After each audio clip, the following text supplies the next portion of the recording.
The Project Financials page provides crucial information such as total costs and their breakdown. Here you can also create, update, and delete payments. The page is divided into 4 sections: costs and payments, supplies costs, labor costs, and Gantt schedule. Initially, the active section is costs and payments, with the costs view activated.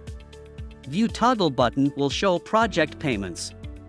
The costs are split into materials, including order discounts and delivery costs, labor, calculated based on tasks duration from the quantities page, and extra costs entered by you to account for any unforeseen expenses. Note that extra costs should include VAT, if you're VAT registered. The set profit input is for you set your desired profit. Note that the recommended profit margin is based on the profit rate set in the labor costs section. The number below displays the actual profit. 3 VAT amounts are displayed, with labor and profit VAT showing as 0 if the company is not a registered VAT payer. The contract value represents the quote amount and includes all costs, VAT, and profit. You can check the Fix Contract Value checkbox to fix the contract value, meaning the contract value remains constant even if costs change. In this case, the real profit will either decrease or increase.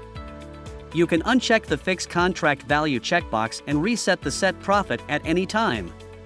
It is advisable to inform the customer of any cost increases and obtain their written agreement. In the labor cost section, you can set profit rates for each task. An Expand button reveals the task details and associated data items from the build-specific survey. The total costs and profit margin are displayed at the bottom of the table.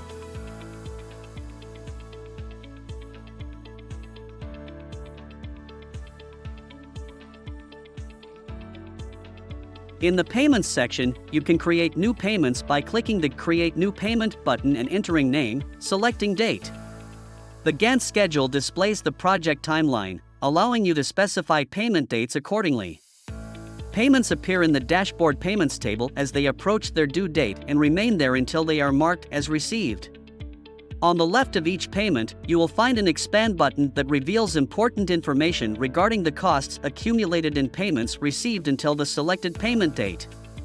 Similarly to the project costs, these costs are also split into supplies, labor, profit, and extra costs.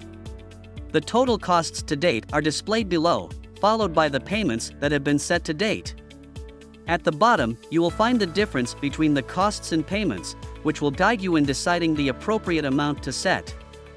If a payment has been marked as received, the date when it was received is shown.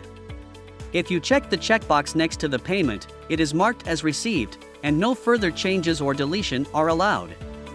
Before marking the payment as received, you can modify or delete it as needed. The Supplies Costs section serves as a guide for checking the costs of supplies items based on the payment date. The view is from the Quantities page. The active category's total cost of all required items is displayed, with all inputs disabled. Note that the project Gantt schedule is closely linked to the project categories, so the selected date helps to identify the relevant category. Lastly, please remember to save any changes you made.